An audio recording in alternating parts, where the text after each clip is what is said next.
Shut up and sit down.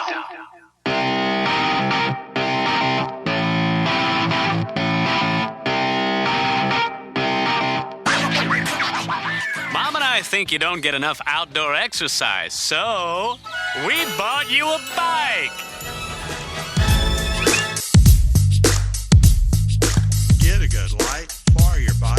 A light on the front and one on your rump helps avoid those really bad bumps. You, my loyal and faithful followers, are listening to the Dialed Podcast with Matt Legrand, Evan Price, Lance Hepler, and Jake Von During. Tip of the day from a quote by Winston Churchill: "Success is not final. Failure is not fatal. It is the courage to continue that counts." And so goes life. Gotta make your bike bright. A light on the front and one on the rear will help drivers to steer clear. You need a good light to see all the trash. Helps avoid a really bad crash.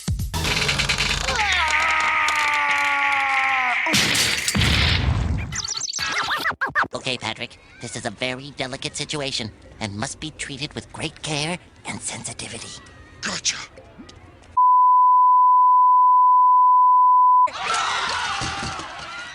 All right, welcome back to the Dial Podcast. I am Jake Von During, and today I'm here with Lance Hepler. Lance Romance in studio today. I love it when you're in studio. Yeah, I missed you guys. Yep. we missed you too, man. I missed my friends. Yeah. I was Good to have you. totally AWOL last week. Totally AWOL. Yep. Yeah, Mr. Matt Legrand. What's up, ladies and gentlemen of the interwebs? You guys are looking fantastic. Thank you. Yep. Yeah. I know. Yep. Absolutely. You guys know it. And across the table from me right now is an empty chair, where a gentleman by the name of Evan Price would normally be sitting, but he is Across the country. he is across the country. Yes. Or he is crossing the country, maybe mid-flight. He might be mid-flight. There is a very small chance he might actually call us at some point in time during this show, and if he does, we will try and patch him through so that we can chat with him a He's little bit. moved on. He's better than us now. He's big time. He's pro. He's big time. Yeah, he is sitting on an airplane at this current moment. So hopefully we hear from him. What do you think the odds are? Good, bad? 5%. 5%. 1 in a million. I'm going to say about So you're telling me there's a chance? There's a chance. 0.25% that he calls us, because he's not going to be able to figure out Skype. No. He's like, phone, Skype. If he calls just on your, he's just gonna call you on your cell phone. Does he know how to use a phone? Should we all bag on Evan while he's not here? Just let him have it. We should. Yeah, I was saying this before. It blows me away that he doesn't upload his rides to Strava from his phone or from his computer. He does not have that whole automatic upload thing set up. No, it's always like, Matt, send this ride up for me, or send me. I'm like, okay, buddy. It's hilarious to me. We gotta hook him up. We gotta do it for him. I bet you he would snag a whole bunch of KOMs. Oh like, yeah, as soon as pretty fast. All of a sudden, everybody's like, "Who's this Evan guy?" Who's this Evan guy? He's like going around, just cruising around town, picking up KOM because he trains hard all the time. Like he goes hard. So cool. Hey, let's backpedal, Matt. Okay, you wanna backpedal for us. Yeah, kind of a bit of a rest week last week, and honestly, the reason was it wasn't necessarily like super scheduled or anything like that. It was rainy, and I was just like, we had 2 weeks of just absolutely insane sunshine. And did a fair amount of training, did a lot of training. And then it just started raining, and I was like, yeah, this is a good time to have a rest week, and just did it. And I feel like that was a good way to structure my training just based on weather and what the weather's like. That's not bad. Yeah, it's what it is. I did, just before this podcast, I did a run with my friend James Powell. He does listen to the podcast sometimes. He might be like going back and listening to the first one going through. So in a couple of months, he'll hear this one and he'll remember this run, hopefully. But I was telling him, like, yeah, I just want to kind of be careful because my calves have been bugging me. Like, let's just do a run and see how things feel. And then maybe we'll quit, mid-run. We'll see how it goes. And he just, starts rolling and starts pushing the pace down. We start going 7 flats or whatever it is. And I'm looking at my watch like, this is pretty fast, a little faster than I was expecting. And we get to like the end of Heritage Trail or whatever. It's, ends up being like a 7-mile run. And we just start rolling on the way back. And I'm like, okay, well, we're not going to let up now. And we start going 6:45, 6:40s. I think I hit 6:03 pace was somewhere in the middle of that. Oh, wow. And I'm like, okay, I guess we're going. I guess this is what we do. And I don't think I needed to do that at all. But It was kind of fun. It is enjoyable to feel good running at a decent clip. Yeah. So, yeah. I did the Run to Remember with my family. My entire family went up there. That was super cool. All 5 of us did the 1 mile run, including my 4-year-old. Oh, cool. Which was a long way to go for a little 4-year-old. And I ran with my middle kid. He did well. He had to walk twice. And then my oldest kid ended up running like 8:15 for the mile. It was like 5th place overall or something. I don't know. I know. I thought that was pretty good. He was pretty pleased with that. Awesome. So it was a really fun like family event. My wife did well. She was 3rd female overall in the 10K. So after she did the mile, she went and did the 10K. She's a good little runner. So since this is a cycling podcast, you got any cycling stories for her this past week? I rode with you, Jake, and you said, let me read my quote from my text that you said, "Cross my heart, it will be a nice slow ride," or something like that. It was. The only time we pushed, that was on Sean Martin. He was sitting up front chugging away. I'm not saying it's all your fault. I'm saying that it was an up tempo. I mean, it wasn't super hard or anything like that. I think my normalized power was sub 200. Was it really? Yeah. Okay. Well, just kind of putzing along. I definitely grabbed wheel and I was like, I'm just gonna draft That SOB. It was nice. I felt good. Yeah. And then Saturday I rode with like Robbie Halterman's group and a couple other riders that I think also potentially listen to the podcast. A guy named Mark Radford, I think is his last name. Fantastic athlete. It was great riding with these guys. And another guy named Tom, I think. And we had like just a really nice group. John, I think, was there, and we ran into Jordan Rickards, and he like hammered up Crown Point. So we had a whole bunch of Robbie Halterman was riding really well. So we had a nice little group of riders. It was super fun. I really enjoyed it. That was, it was a great day. I think I ended up getting 70 something miles. Oh, good. Lance, did you get a long ride in? Did you get any miles in? Backpedal, Lance. Same day, right? That was like... I rode some miles on Saturday. I had the pleasure to be able to go out with Jake and Sean and Sean's son Nels, and we rode like 50 miles together. Kurt which was, too, yeah. And Kurt, yeah, that's right. Kurt joined us. Yeah, they all promptly dropped me up the big climb on Kelly Road. Oh, Kelly Road. Yeah. That's a cool climb. It's like 2 miles. It's not too much traffic Right. there. Yeah. So, but yeah, They put the hurt on you. when I met those guys to do the 50-mile ride that they had planned, I had already ridden about 55 miles when I got there. So I had... So that was the Mari Ride group, or... I started in the morning with the Mari Ride group. I needed to get a long day in because my last 2 weeks have been fantastic. I missed you all last week because Moab had its claws in me. Yeah. And I just couldn't break away to call in because I was mountain biking in the morning, and then my wife really wanted to ride in the afternoon, and it was right about the time I would have called in, and so I rode with my wife a little bit instead. That's on great. Road bikes, yeah. But I ended up doing a big ride, like 120 miles on Saturday. That's so ridiculous. So 120 miles. That's pretty rare. I mean, you probably did that on the team camp. What did you hit that day? That long? 110, 115. 120 is a long day. Yeah. So you did that, and then you met up with those guys, and there was a little riding in between. I did the Mari ride, which was like 35 miles. Okay. And then I still had like an hour and a half before meeting these other guys, Kill so some I time. just kept riding. Did you go looking for KOM spots, or what do you do when you have an hour to kill? When you're Lance Hepler, and you have an hour to kill. I went for one little short KOM. Yes. Yep. It's like I could read what you're thinking. I'm like, where should I go? Okay, I know when I'm going to go. I got second on it. I didn't get it. That's okay. Who were you trying to steal it from? It's a guy I don't know. Oh. Yeah. So What was the segment? He's not going to tell you, Jake. It's one down by the waterfront. It's off of I don't even know. It's off of He doesn't want to share. I can't remember what it's called. It's called 5th Street Jump is what it's called. Cool. So Downtown, like towards downtown yeah, Vancouver? it's towards downtown. Okay. And then I rode back and hooked up with these guys, and they did not go easy. No. We actually rode pretty hard for 50 miles, and And it was I kind was of out and back? Is that what it looked like? It was, yeah. Okay. I was super happy that I just could stay with them. Yep. While we were all out there riding together. Did you have enough calories and stuff? I mean, yeah, I did. 120 is like pretty serious. I never had trouble with energy or calories. I was overdressed because You started in the morning. I started in the morning, and I was expecting some rain. The rain never developed. No. It got up to like 65. It's pretty, yeah. I had arm warmers and a vest on, and I just never took them off. Yeah, it's too hot. And so I had cramping issues. About 95 miles About in. 95 miles in, I stood up to like sprint, and I'm like, oh, He's like, ooh, ah. I don't think I can sprint. Jake actually gave me the rest of the half of his bottle of water. I went through 4 bottles of water or some stuff. But yeah, I felt pretty good. I had cramping issues the rest of that night because I was dehydrated because I was I was overdressed for most of that ride. But Yeah, you know, when I was riding behind you the week prior, and I told you were like kind of like emitting some sweat, little bullets. Oh my gosh, yeah. So yours were like little tiny little droplets. Lance was dropping like these rain bombs on me.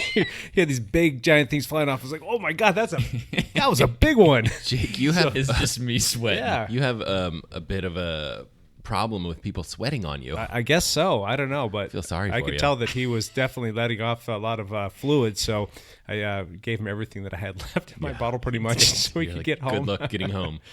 Yeah. How was Nels? Did he? So Nels, Fantastic. a lot of our viewers. Nels is 15. Strong. Just awesome. Yep. Awesome rider. Stayed with us the whole way.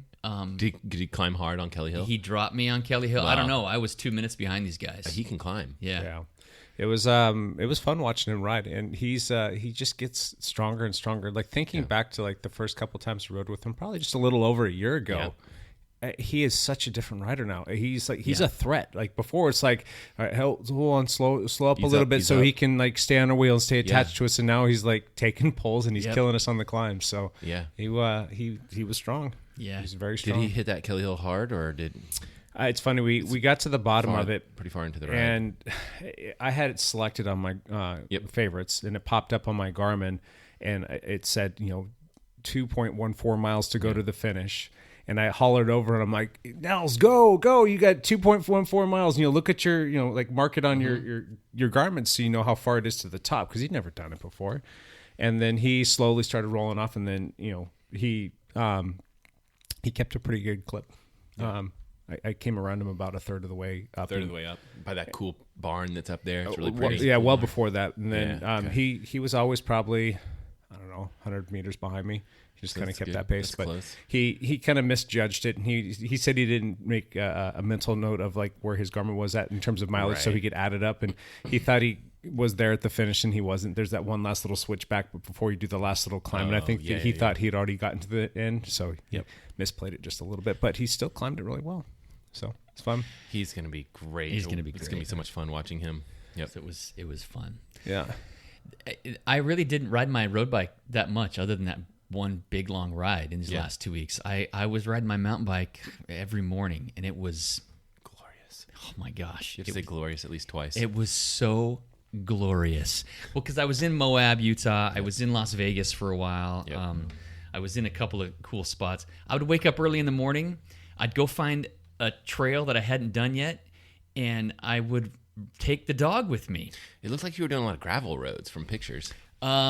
Those were like drive breaks. Yeah, okay. I'd pull off the highway on some random farm exit. Do you find those? How do you find those? Strava? Or do you just like turn this one? There's no segments There's out nothing. there. So you just stop and you're Jams like, on the brakes. This might be a good Correct. or I might go 10 feet and be done. Correct. And then get back in the car. I'm like looking at So now if people Google want to find Maps. things, they need to go to lance.com. That's right. lanceromance.org to find all the gravel segments. gravel segments. On the one, if you're going down the 5 or whatever it is, like you just need to go to lance.org. Yeah. .edu. But I know we talked about like dog etiquette a little bit a couple of weeks ago, and there's the mountain biking trails, as you can imagine, in Moab are super popular, right? Yeah. Lots of people out there.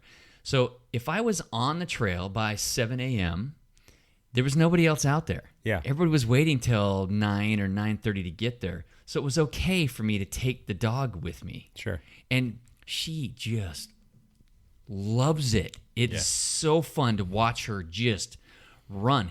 And half the time she's running right in front of me on the trail, and half the time she's like right on my 6 running behind me. But I didn't run into any other people, so it didn't bother anybody. I didn't have any issues with anybody. The dog listens to me really well, so That's awesome. And there were a couple times where we came upon groups, and I would pull off and stop and bring the dog over, and she would just sit with me until we went. Yeah. One thing that happened, I forgot about this. I lost my phone on a mountain bike trail. Pop out of your pocket? I took it out and took a photo. And I was wearing my mountain bike jersey, not my like road jersey. Sure. Then it has kind of a looser pocket in the back, and I slipped it in there, and then I bombed down this little thing, and it flew out, and I didn't realize it. And it was a 6-mile loop, and I got all the way back to the car, and I'm like, "Where's my phone?" So I had to. Luckily, my wife was there. She was waiting at the van for me. I had to take her phone, the Find My Friend and thing? use the Find My Friend thing, Nice. and like, oh, it's 3 miles back out there. Sweet, I get to go right again. I had to go ride the whole loop again to find my phone. So it was pretty funny. Cool. So the other thing that happened, I'm sorry, I'm going to keep No, go ahead. going. So, Lance, shut up. You got too many stories. The Strava segment in front of Matt's house. yeah. I did go for that. Did you know that? No. So say the anything. day I got back, I went for a little kind of loose up ride, and I just randomly stopped at Matt's house, and I stopped at Jake's house and disrupted a meeting that Jake was in.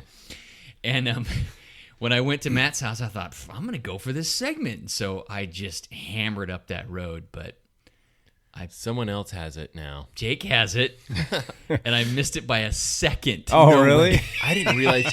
It was 1 I second. didn't realize you got that close to it. I didn't think I did either, because there was a headwind. I had a bit of a headwind going up the hill. And it's fast. You guys have really lit that thing up. Definitely breaking the speed limit. I don't know what the speed I limit think is. I was close to 30 miles an hour. Yeah, you were like 28.1, and I Yeah. was like 27 point That's so fast. something. This is like a small dead end street. Like We're you would flying not off feel it. comfortable driving 30 miles an hour on this street. You're like these. Yeah, it's funny that you guys have hammered it. So yeah, you guys need to duke it out some more. I'm You need to gonna crack have to 30 go. miles an hour. I have to go for it a little bit harder. It ends. Thankfully, it ends, but like before the cul-de-sac starts, so that Right. we can at least break through the cul-de-sac and not fly through your garage door Yeah. or something. Yeah, I had my garage door open so that Lance could come straight in. I mean, it wasn't planned, obviously, but Do you want to remind everybody what the name of the segment is? It's called "What's Up, Ladies and Gentlemen of the Internet." I didn't even know that. That's a nice name for a segment. Yeah. You have all these people riding up and down Oh your my street. gosh. And then I just went into Matt's garage and texted him and said, "Matt, I'm in your garage." And I told my kids, "You guys want to come say hi to Lance?" Nope. No, who's that Come guy? on, man. This guy's famous. He's Lance Romance. He's famous. He's on the internet. That's cool. I'm almost tempted to have you guys backpedal for Evan for his experience. Evan just texted me. He said he might call in. Oh, really? Okay, then I'm going to table that. He did have a race this weekend, Yeah. so Yeah, he doesn't know how to call, but he's gonna. He'll spend the next hour and a half trying. I'm sure. looking for the rotary phone in the airport. Where's the payphone? I do have his results up. Okay. Gotcha. If we don't hear from Evan after. We should definitely talk about he is not here because he is coming from his Chattanooga race where he ran a half Ironman. We probably talked about him going to this race in the last podcast. Yeah, we did. So, We did. yep. I'll backpedal real quick. I think last week when we had the podcast, I think I mentioned that I woke up not feeling 100%. And as the day went on, that got worse and worse. So much so that I tried to even go for a little ride with my kids because I passed on riding at PIR, and even that little 2.5 mile little jaunt around the neighborhood was too much for me. But I did get to go out to PR and watch a bunch of people race, and my son went out and again added another mile per hour to his. Man. Did he really? Yeah, he's up at like 16.2 mile an hour average speed at PR. Because I saw him at like the school carnival thing, and I was like, "How fast are you going, dude?" And he's like 21 miles an hour. Like he's going so fast. He rattled And it off He was right talking away. about His talking top about his speed, average yeah, is what his- he remembered, I think, but he's doing great. His top speed though was close to 22 miles an hour. So Holy cow. yeah, it's funny. He's got Strava now, and I said, "Hey, do you want to follow anybody?" He's like, "Lance." Do you want to follow Lance? Well, He has been liking my rides. do you know what though? Kudos. And you have funny titles, so like you're a really good person to follow if you're gonna follow someone. Except I have to make sure I keep them Yeah, yours are fine. cleanish. Cleanish, they're fine. I don't think you post anything crazy. So, He had a blast. The rest of my week was just kind of crap. Like Matt said, it was bad weather here, and I wasn't feeling well, and I was due for a rest week, so it kind of all came together, and I kind of took it easy. Took actually a couple days off, and that ended my streak. I was going to try and ride every single day this month. I didn't know you took any days off. That was my ultimate goal, was to ride every single day, and it was originally to ride outside every single day, because it's National Bike Month, and that came to a screeching halt, I think, after like 13 or 14 days. Started to feel better, and then we had our little ride where Lance rendezvoused with us and flew out to Kelly Point, and it was just a good ride. I was still kind of feeling a little bit in my lungs, but legs felt pretty good. So yeah, and outside of that, we did a little ride yesterday that Matt already talked about, so I don't really have too much to backpedal, so I don't need to ramble on here. Yeah, it was a decent week. Feeling better, and there's PIR again tonight, which I will take my son out. It is looking like there is a little bit of rain in the forecast. Are you going to race personally, or just if it's wet, I won't race. Okay. It's not worth it to me. Yeah. Because guys, like crashes happen when it rains. So yeah, I'm thinking it might be okay. Like I think the forecast said like rain at 8 p.m. tonight or something like that. So I'm trying to decide the same thing. Like, do I want to go out and ride? So yeah, depending upon what it's looking like, I might take all my stuff with me, and if it's nice, come race time, I might pin on a number and go. Yeah. Otherwise, it'll be just out there watching my son, and then I'll head back home and call it a day. Yeah. So cool. Let's move forward. The lead out. Let's lead out some news for the peeps. Segment. The new lead out segment. Yes. Lead out news. Yeah, let's go ahead and start with Lance. Do you want to talk about anything international? Anything international that you would like to talk about? Do you want me to talk international? Or do you want me to talk domestic? Well, you're yes, man of many. You pick. Yes, you're a man of many travels, world traveler. So I'll talk about the Tour of California. Do it to it. Okay. It certainly was a great week this week in the Tour of California. There was some exciting racing. The craziest thing is it ended up being won by the youngest person ever.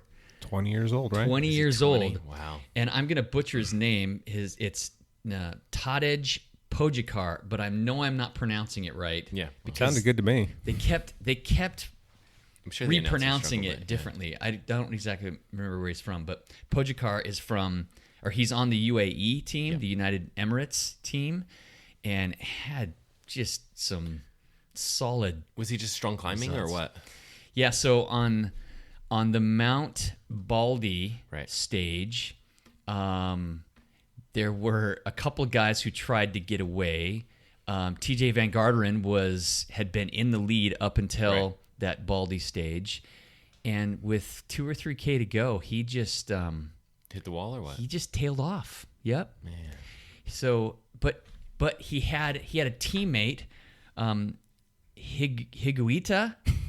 Nailed it. You nailed that pronunciation. Oh gosh, he's I'm glad you're saying this and not me. He had a teammate, Higuita, who's a Colombian guy that just was going great. And this is the Education First team. Education First. So, team. and this is what we mentioned this before the podcast. I love this team. Yeah, they're good guys. I love all the people on this team. Yeah, this seems like such a cool group. They're going to be like my favorite team. I don't know if they're going to race. TJ's on it. This guy's on it. Who's the other guy? I really like? Craddock. Lawson Craddock. Oh, Lachlan. Lachlan Morton. Morton is awesome. He is such. They're a cool group. He's a great guy. Who else is on there? Taylor Finney. Taylor Finney. That's the other guy Yeah, who's awesome. And I think a lot of those guys have been friends before being on this team. So pretty cool stuff.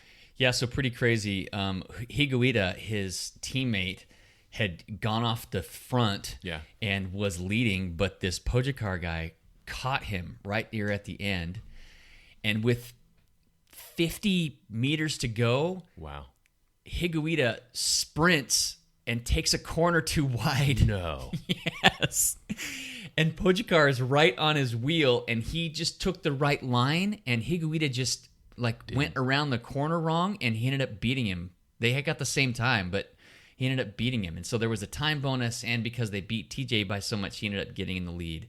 Wow. And so kind of crazy. The other crazy thing that happened was when TJ was in the leader's jersey, it was the day before, or was it 2 days before? Stage 4, yeah. Yeah, I wonder, that's... Stage 4. So he's in the middle of the peloton, and TJ crashed. Right. and you weren't really sure what happened. Right. But he said afterwards that he just lost focus for a moment and touched somebody's wheel. I looked at the footage, and it looks like there was some something else looks like it happened, and like a couple Something people jostled. in front of him looked like they were like, you can see it, like if you look the there's plenty of places where you can find the replays of that stuff, but I go to steephill.tv and it looks like there's like a shuffling in the peloton, and then he goes down. So I don't think it was, I mean, clearly if he was paying closer attention, he probably could have stayed up or something like that. Maybe not. I don't think it was 100% his fault by any means. So he goes down, he jumps back up, and he broke his chain. His chain had broken in the crash. The rest of his bike looked okay. Yeah. But he goes to get back on, chain broken. Yeah. So his teammate, Lachlan Morton, who's our favorite, who's one of our our faves. favorite, Podcast he's like favorite. this super skinny climber from Australia. He won the Tour of Utah a couple years ago. So he just automatically gives TJ his bike. Yeah. And so TJ... And did you see him give like the little... Yes, like he the track ran star him push, out. Like, Yeah. It's not really track star. So but TJ jumps on his bike and he goes, and they're trying to catch back on to the group because it's only 15K to go or something like that. Yeah. Yeah, it was close to the end, but not close enough to be time neutralized. Right. So they're hammering the teams with them. They come to a sharp corner, and all of a sudden, TJ doesn't negotiate the corner right. He locks up his brakes. He skids. barely stays up. He barely stays up. He has to blow through a corner and turn around and go around. And what ended up happening was Lachlan Morton has his brakes reversed because he's a crazy Australian. Well, yeah. So we don't know why he has it reversed. Well, and I mean, you should hear the stories about this guy. Like, he and his brother were both like, I mean, his brother was a professional cyclist for a little while also. Yeah. And like, they were just crazy Australian kids. Like, they said like the first thing they did when they got new bikes is like take the brakes off because it slow you down. And just like crazy, like I think they were just crazy kids. Yeah. So you talked about him like in an old podcast that we did, right? Yeah. It's because they made this Vimeo. They have they have a the movie series. about them riding across the country of Australia, and then another one. Yeah, I'm gonna make sure you guys watch this. Sometimes, 'cause They're good. super good. They're really good. Yeah. Anyway, TJ didn't know that his brakes were reversed. Yeah. So What the what? He's like, what? Yeah, that's funny. So it's a funny trick to play on someone. yeah. So anyway, the drama happened was he did end up catching back on the group right as there was another crash in the peloton. But the And crash that was also like the location of that was particularly important because it was 3.2 K to go. 3.2K to go. And this 3K to go is where if there's a crash, you all get the same time. Yeah. So he had to stop again to get around this crash, and he ended up finishing like 50 seconds from the leaders. So he lost 50 seconds. But the race organizers controversially decided we're going to give everybody the same time because the crash was so close to the 3K, and it was. I'll tell you what, man, that's a tough call as an official, and I think it pissed a lot of people off. Yeah. The rules are the rules. That was a bad call, in my opinion. Yeah, I kind of unfortunate, but those are the rules. That's why they have the rules. Exactly. I mean, if they're going to be something that's gray, they're subjective now. Right. I mean, but the rules are they state like the officials have the right to make the call. So that's the way the rules read. Like, this is the 3K mark, but the officials have the right to make the call. Right. So I think it's, I don't know. I mean, what do you do? Do you make it 5K? Do you keep pushing it back? It's like, Right. I think it's a tough call for sure. And you do want to kind of keep the real contenders, in the race. And I think that's one of the reasons they have the rules so that you don't have, the GC guys mixing up in the sprint, right? Like, because you want the sprinters to have like a clean sprint, right? And so, you have all these things where it's like, okay, well, there's less pressure if there's a crash or whatever, so they don't have to feel like they're at the front, They're right up there. Because if you stay at the front, you're less likely to hit a crash and get, But then, I mean, where do you draw the line? That's the thing is they've decided to draw the line at 3K, and then they had all this trouble, and the other crash was within sight of the 3K banner, Yeah. So I don't know. Yeah, it's a tough call, but Yeah. anyway, they made it. It didn't matter. Yep. Because TJ ended up falling off on the Mount Baldy stage. And I wonder if that crash though, like getting beat. I mean, because he went down maybe hard enough, maybe he beat him up a little bit for that climb. I don't know. The Although Mount Baldy climb. they interviewed him before the stage started. Yeah. And he said, our plan is to have pink at the top of the podium. So the EF Education First team colors are pink. So I think he was forecasting that he thinks his teammate was going to go for it. Oh, interesting. Yeah. So, and that So whether it was him or Right. his teammate, they were going to go for it. I hope he's feeling okay. I feel like he has had a lot of bad luck and rough performances over the past 4 years. It's been his whole career these last 4 years. You're right. Yep, 4 or 5 years or something. So The other exciting thing about the Tour of California is they rode that same stretch of road along Big Sur that I rode on my way down to California. So the real question is, Lance, what were the time differences? You put some time into the Peloton? I rode every one of those segments faster than the Pro Peloton did. I just want to say that. I feel like that needs to be on record. I was going through the Strava segments watching, what was their time on this climb and what was their time on this downhill and what was their time from Bixby Bridge to the next bridge. And my times were all about 20 to 30 seconds faster than the Pro Peloton. No, Lance, do you think That's right. Do you think it's because they're soft? Yeah, they're a bunch of wussies is what it is. Yeah. That's why I have been able to win every single Cat 4 or 5 road race that I've entered this year. You're crushing I those 4 haven't or won 5s. anything. I crushing haven't those won a single race. No, when the tour went through, they had a 20-mile-an-hour headwind. Oh. So I did not have a headwind. Wah, I had wah, wah, wah. we had no wind on the day I was going No, through. So. these tour softies can't make weather their excuse. Yeah, I was feeling pretty good about myself there. You should feel good about that. Smoking all the tour pros. That's funny. All right, there's my Tour of California recap. Good. Locally, we had the Sasquatch Duro gravel grinder. That sounded like it was kind of fun. Do you know much about that race, Lance? It's a first year race or a second year race. Put on by Mudslinger Events. Put on by Mudslinger. Yep. It was only about 45 miles and about 4,000 feet of climbing, so a fair amount of climbing. Yeah.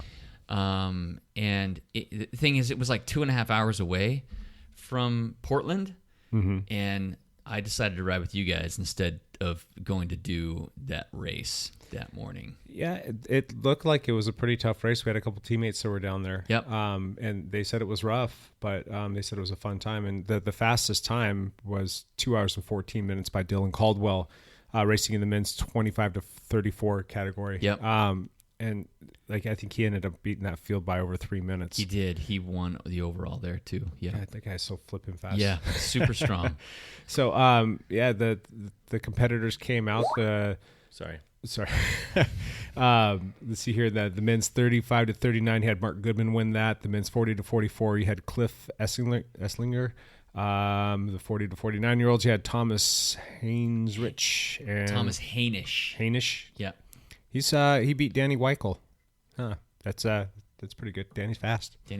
So, and then the men's 50 to 54, we actually had a teammate, Scott Curl, take second place to Ben Handorf from the Bonk Collective, which is kind of neat to see those guys out there racing. I like that team. I think that they're doing a good job of kind of bringing more people to the table, and they're being competitive. So I like seeing good teams come together and build and grow. The men's 50 to 59, we had Kyle Kotwicka. Yep. I'm probably butchering everybody's last names. The 60 to 64, we had our teammate Mark Lipchick. He took second place in that to a David Leadham. And let's kind of fast forward here. I want to go check out some of the women. They had quite a few women out there racing, but they had the age bracket so broken up that it's kind of tough to, they only had like 3 or 4 women in each of the categories, but they had a lot of categories, so a fair amount of them showed up. So you had the women's 25 to 34. Looks like it was Leah Brown. She won that one. The women's 35 to 39, you had Evelyn Bowling, and I believe she had the fastest time out of all of the women. Yes. So, and yeah, I don't want to go through everything, but have a look at obra.org and go to race results, and you guys can see more about what happened down there. But another fun gravel event on the calendar. It sounds like gravel's really starting to take root here. Lots and lots of gravel racing, and lots of people are showing up. So neat stuff. Anybody want to talk about the Giro? I think I had Dumoulin picked, and I saw like a very small. I haven't been watching the Giro that much. It's early in the mornings for us, which typically would be a good time for me to watch stuff. But Sure. The only thing I've seen is this clip of him, and he was biking. He was basically like. It looked like his team was surrounding him and he was finishing up a stage, was not pushing it in. He was losing time the whole time as he was finishing, but still not pushing, with blood just streaming down his leg. Basically, it was going all the way down from his knee down or whatever. I did not find out like how bad it was after that. All I know is he's done. He's not continuing. Yep. Do you guys know what happened? The backstory on that? He just got mixed up with 10 or 15K to go in a stage and crashed and took a chain ring to the knee. Oh. Yeah, Ouch. so it split his knee open a little bit. Ouch. He finished. His whole team went back to help him get in, but the very next day, he jumped on the bike thinking, yes, I'm going to continue. Yeah. He didn't really feel that good, but they rode through the neutral section, and as soon as they waved the flag, he didn't even ride 1K, and he pulled off and said, I can't do this. Plus, he's trying to save himself for the tour. Yep.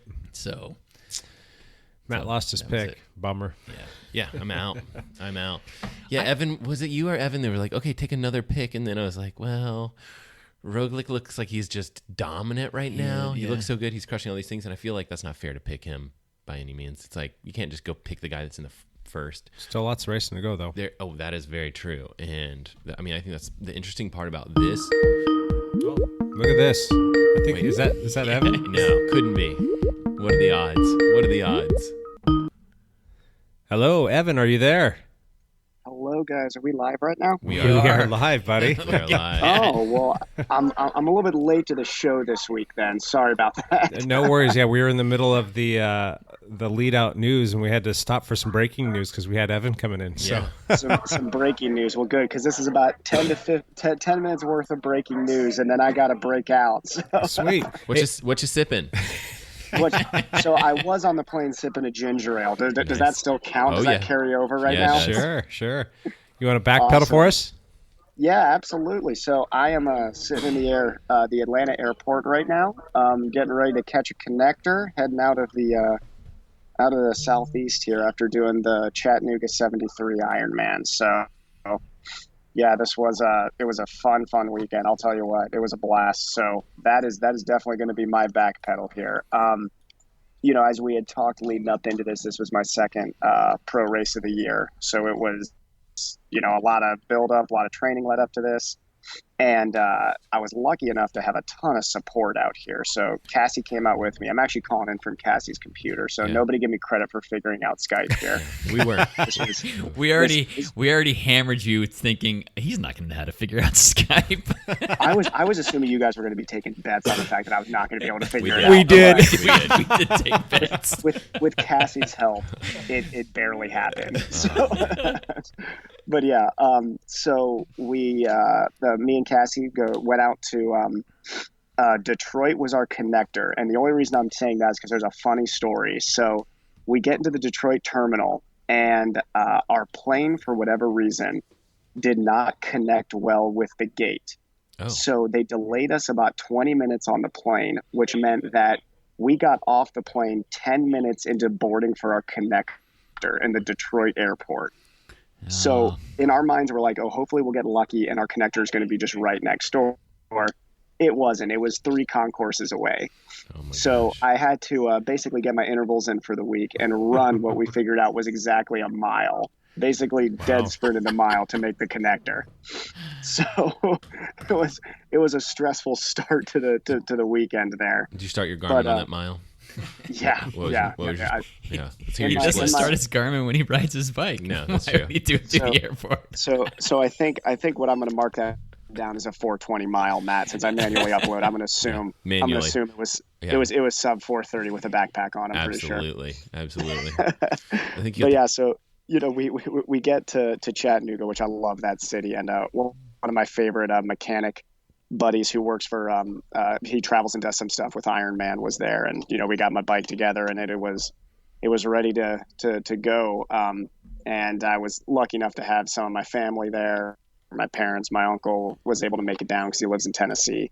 And an old friend of mine from Ohio, Lisa Nolte, was there too. So had a big support crew and, get going in the morning. And I am a little bit behind in the morning, so I had to cut a line of people at the portalet, which I want to nationally apologize for, because God, I hate those people. But I had to be that guy who literally walked through the line and asked everybody individually if I could cut them. Yeah. Individually, I was like, "Can I please cut you? Thank you." but yeah, so we jump in the water. What they do for Chattanooga, which is interesting because it's a river swim, there's this big current. And with the pros, they use us as the test dummies to see if the current is too much for the age groupers, basically.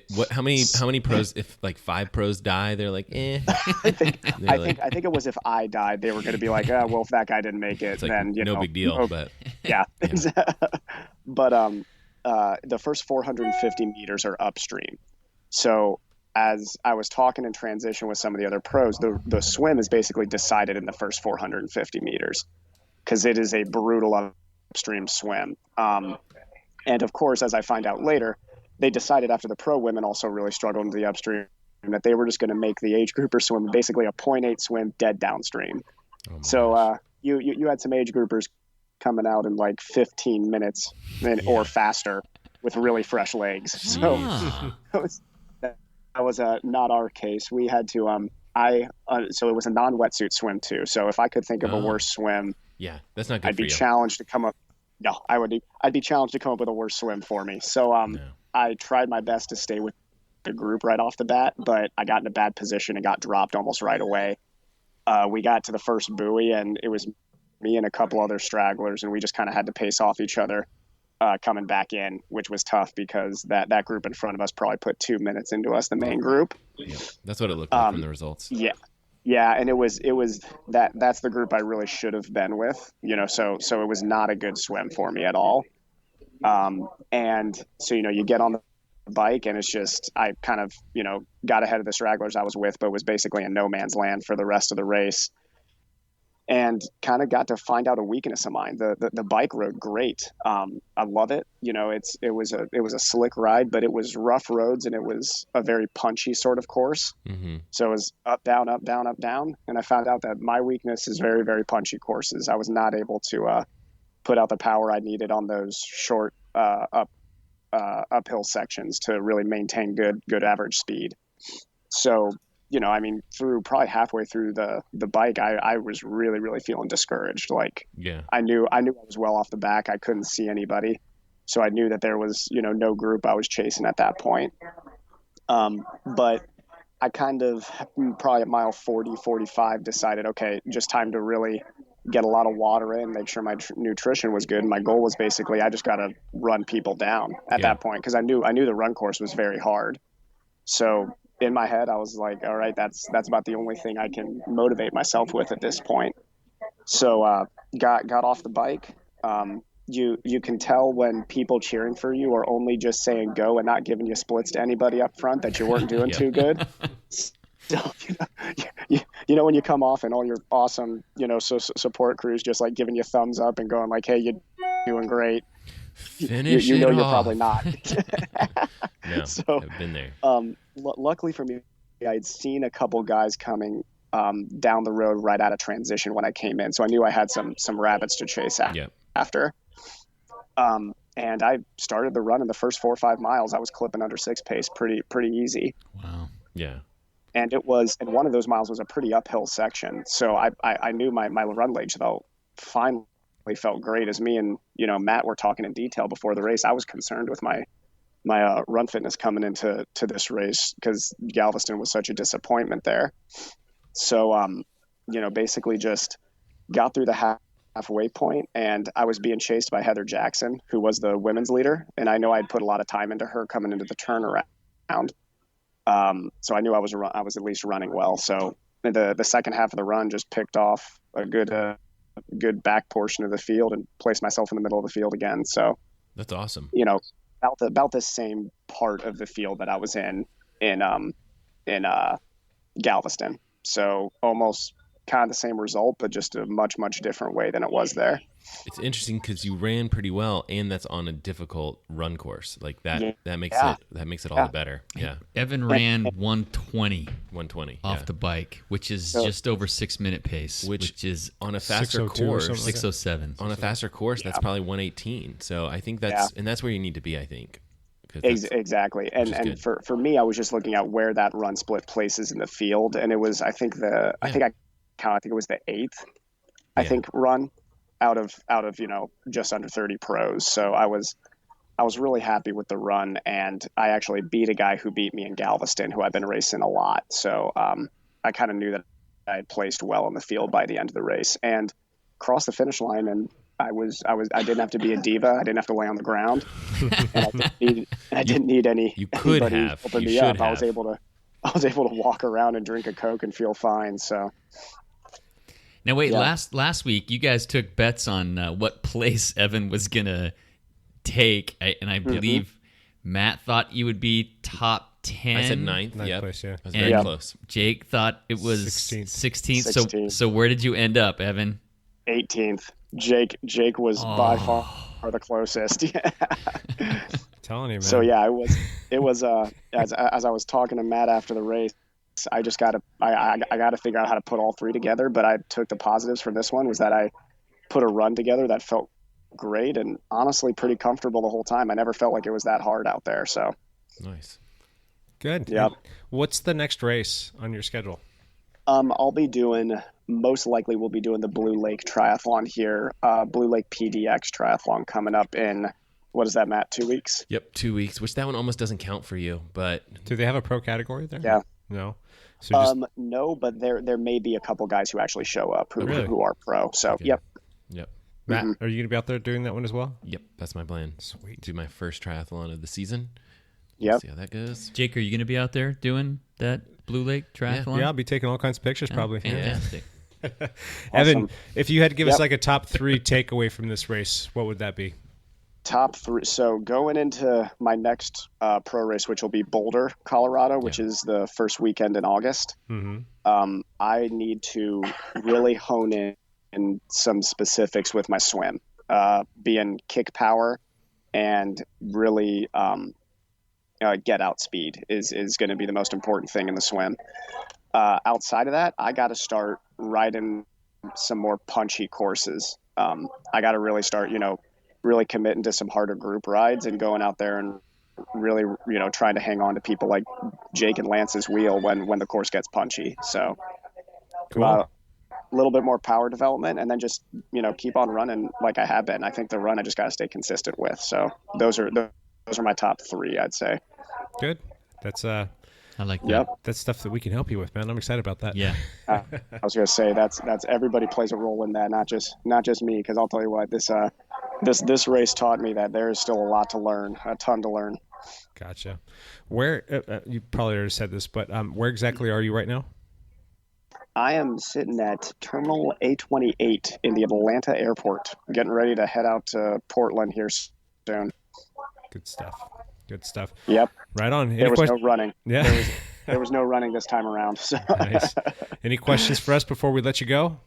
I just can't wait to see you guys all again. And Jake, when we put the bike back together, we can get you and me some good fit numbers on there because I think you're going to really like the ride. It is a smooth ride. Well, that ought to be fun, my friend. All right, man. Oh, yeah. Cool. Well, you guys have anything else for Evan before we let him go? Congrats on the race, dude. Yeah, that's awesome. Looking forward Way to to seeing go. you when you get back. Yeah. Thanks, guys. Can't wait to see you. And I will be back on next Monday. Yeah, and tell Cassie thanks for running tech support for you. Oh, I will. We owe her one. Right on, buddy. All right, well, fly safe. We'll see you soon, and congratulations again. All right. Cheers, guys. Thank you. All right, back to our news real quick. That was cool that he was able to call in. I'm glad that Cassie was there to help him out. Good for him. Yeah. The last little news bit I wanted to bring up will be an article that I ran across that came out not too long ago. 4 ways that cursing can make you a better cyclist. Oh, man. I saw this little pop up in this little news feed that I check, and I'm like, oh, this is going to be good. So instead of this being news, I'm going to use this as a little segue to get into our topic for today, and that is the top 10 ish. Obvious and not so obvious things that you can do to make yourself faster on a bike. So we've kind of all come up with our lists here, and it might be 10, it might be less, it might be 20. I don't know. But we're going to go through these 10 things, and then I'll go ahead and start with that article that I was talking about. So cuss more, that means that makes you go faster. Yeah, it's funny because it goes through all the different like reasons, and it talks about like, you know, how it helps you out psychologically speaking. So the first one is like when you're really suffering and you're having pain and you start cursing, it's like a numbing effect when you're able to like have that explicative come out of your mouth. Yeah. I had like a parent friend, and they were like, yeah, my kid, you know, they had read something similar to this, and they were like, you know, their kid will like hurt themselves really bad and be like, permission to cuss, you know, ask their parents, and they're like, go ahead, and they'll just like let it fly. And I thought that was the funniest thing, like permission to cuss. Permission to cuss. I love that. I'm thinking like totally gonna let my kids have some sort of similar like permission to cuss. So that was the first one, is it kills pain. The second one says that it makes you stronger. And I think part of that is that there's just like a core contraction when you really let out a big like, you know, like you kind of like harness your whole core section, and then like everything kind of like musters up, and it kind of gets your adrenaline pumping too, which will give you a little bit more strength as well. The next one was it makes you feel better about getting dropped. So it kind of numbs that whole I just got dropped. Grumble. So, and then the last one, it makes you feel in control. So would you guys agree with any of this stuff? I don't know. Who knows? I mean, if you didn't know what curse words were, would something similar that's not necessarily a curse word still qualify? You know, I mean, I feel like language is weird this way. And this wasn't just a thing that people said. They've actually got scientific research they put into this stuff. Like the swearing makes you stronger bit. And it says to prove it, researchers put a group of exercisers through 2 tests of power. A Wingate anaerobic power test, a.k.a. the vomit-inducing 30-second max power test on a special stationary bike, and a 10-second handheld grip strength test. So they put people through there, and the participants produced nearly 25 more watts on the power test. That's crazy. And I'm gonna start cussing in the middle of races. And they increased, it was a 4.5 pounds of crushing force with their hands when they were swearing up a storm. I thought that was pretty comical, yet like, yeah, I generally don't cuss a lot. It's like, I've still to this day, I've never cussed in front of it comes out from time to time when something happens, but like I've never cussed in front of my parents. Yeah. You know, and we seldom hear it at home and whatnot. And it's not that I don't like it, but sometimes it just comes out, and sometimes it's funny, sometimes you're a little upset, and that's just kind of the way that I've always been. But I'm reading this, I'm like, maybe I need to start cussing more. So mid-race, I think probably people are going beep, beep, beep, beep, beep, beep. I believe there's a cussing rule in Obra. You can actually get DQ'd from a race for cussing. USAC is the same way. Let's see. I actually made a note of this. Lance, I don't see you cussing a lot in races. Only if my head's about to meet the pavement. Yeah. You'll hear some cuss words. Yeah, exactly. Anyway, you guys get the gist of it. It's just not good sportsmanship in general. And I think that there's usually a better way to communicate yourself, but sometimes I think that there might be a way to utilize that, but maybe we can come up with some other funny terminology so that we don't get DQ'd in a race. Like fudge sickles, cheese and crackers, beans and rice. So anyway, cussing is it's how a weak mind expresses itself forcibly.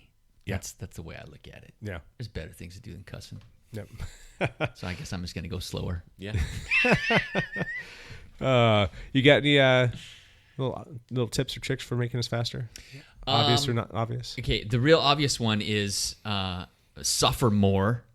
Yeah. Be willing to suffer. Come on, man. That's a you horrible. will go faster if you suffer. No one wants to hurt. Okay, so here's the one that's not so obvious. Scoot your butt back in the seat When you're climbing, and put your hands in the drops. Oh man, You don't think about that. I guess sometimes I get so used to riding on the hoods. A, because I have back issues, and B, because that's where it's easy for me to shift from the hoods. Yep. Mm-hmm. But you will go faster if you scoot your butt back just a little bit and put your hands in the drops. I'm notorious for being terrible about that when it comes to a sprint situation. forget to put your hands in the drops. Going to the drops, I don't sprint from the drops. I always sprint from the hoods, and I just bend my elbows a little bit more and get myself down a little bit more. But every time there's a race photo that comes out, and it's always the same person that brings me out. Damn it, Von During! Get in the drops. Ian Gibson yells at me every single time, and it was funny because we had Hayden Wehrman was in a sprint against somebody, and it was like a photo finish, and Hayden was up on the hoods riding just like me. I'm like, that's a boy after my own heart right there. And it was Calvin Steele who he was racing against. And Calvin had like perfect form in the drops and had even the scowl on his face, and, grrr, and Hayden had this big smile. And he's up on the hoods, kind of upright a little bit more. I'm like, no, Hayden won, right? So, anyway, he would have won by a full wheel instead of half a wheel if he'd been in the drops. That's a good one. That's a good one. Aerodynamics, Matt can. Oh man, yeah, we talked about aerodynamics for days. Sure, I can bring an aerodynamic piece into the puzzle here. Throw a couple at us. Loose clothing for sure. You know, one thing that's nice about our bike team, our kit is pretty nice and tight, and it's pretty. You know, anything that's tight like that is gonna be aerodynamic. Yep. The club fit stuff, I mean, that costs you a lot of wattage. Like, you know, over depends on how far you're going, but it's amazing how much around. If it's flapping around, it's bad news. So, do you have some numbers for us? This just happened in the Giro, actually. Did it really? Yeah. So they had a really, really wet day like 3 days ago. It like 40 degrees and raining the whole time for a 140-mile stage. And it came down to the very end. And everybody still had rain jackets on or vests, or they still had a lot of their rain gear on. Right. And one guy had stripped down to his jersey. Guess who won the sprint? Yeah. Nice. Yeah, the guy who had stripped down. Now, of course, he had power. Power helps too. Power helps too. But I mean, he was the only. He beat like Viviani, the Italian guy, or Gaviria. He might have been. He obviously beat both of them, but he like out sprinted him just at the end because he was in his race gear. And it can be 10 watts, but it can be 40 watts. It can be huge. Wow. So, but it depends on the garment that you're talking about and stuff like that. The Specialized did they have like Specialized has like a YouTube channel, and they have this thing called like Aero is Everything, and they have a wind tunnel, and they do some of these tests, and they do have a video where they talk about the difference between a club fit and more of like a race fit jersey. Mm-hmm. And I don't remember the exact numbers that they had for that, but it's significant time savings. They usually give time savings over a 40K time trial type distance. So an hour effort. Yeah, and so it's you'll save a significant amount of time just by using tighter clothes.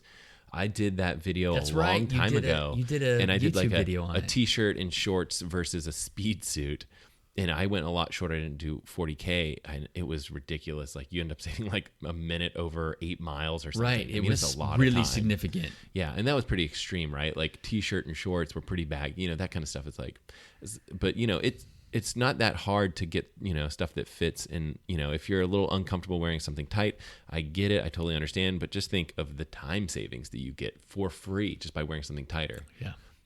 The flapping stuff in the wind is bad. Yeah. It's like, shaving legs. They did a wind tunnel study on that as well. And it ended up being over 40K. Wasn't it something like 8 or 10 seconds? Oh, it was more than that. I think it was just for shaving. 20 seconds. It was a significant amount of time just for shaving your legs. Yeah, it sounds stupid. You're like, how is that even possible? But I mean, they've backed it up with science. And that one was one of them. They called it like, depending on how hairy your legs are, and they called it the Chewbacca scale. Was depending on how much time you would save. But yeah, I mean, it was like 20 or 40 seconds. It was absolutely ridiculous. Wow. Gotcha. And then shaving your arms was a lot less. But there were still savings for shaving your arms. Lance, you want to? Nope. You have your legs shaved though, right? My legs are shaved. The first like 40 episodes of our podcast was always the debate over whether Lance should shave or not. Yeah, I've been converted. Oh no. Gotcha. There is an article that came out recently that talked about cadence, and there has always been this, or at least since like the Lance era, that we need to be rolling at a cadence that's pretty high. They're talking about 95 to 100 plus cadence, and for some people, in a lot of people were trying to push that direction, and for some people they just can't do it. It doesn't feel natural. It feels artificial for them. Well, they started doing a little bit more research on this, and it came out that the cadence that people should be at for the most optimized amount of power and output and speed and return is closer to 81, which is that's quite a bit lower than what people have been preaching for the last like 5 to 10 years. And when you think about it, it kind of makes sense. Now, there are times where you're like in a sprint situation, or you're really trying to mash up and you're trying to catch up to a break or something like that.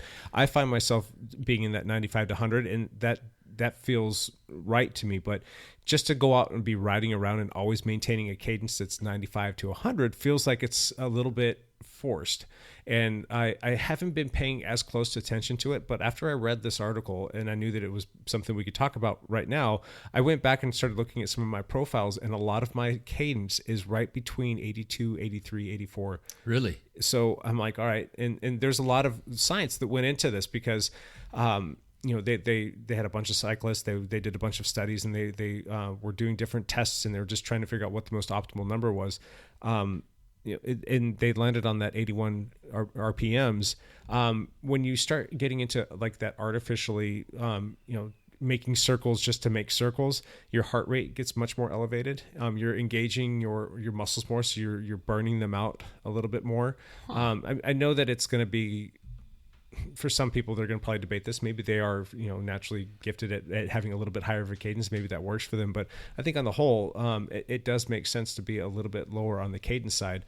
I think that they found that your muscles were most efficient at 60 RPMs, but that's not necessarily a situation that you want to be at, because you're not going to be able to have the optimal power that you're going to need to get your speed up. So I don't know. What are your, do you pay attention to your numbers, your cadence numbers? It used to be a very big deal to me when I did triathlon, but I don't even have it up on any of my screens for my cycling dynamics. It's funny. On my 120-mile ride on Saturday, guess what my average cadence was? Let me guess. 82. 82. Yep. Nailed. I have no idea. I promise I did not look at your... It was 82. That's crazy that I guessed that. Yeah. Well, I was going to guess, I was like maybe 78. Like it's probably, I was thinking like something low. But here's the thing. I think that cadence for sure, it's like I see a lot of triathletes and things like that. They'll go lower cadence and things like that. And that seems to work.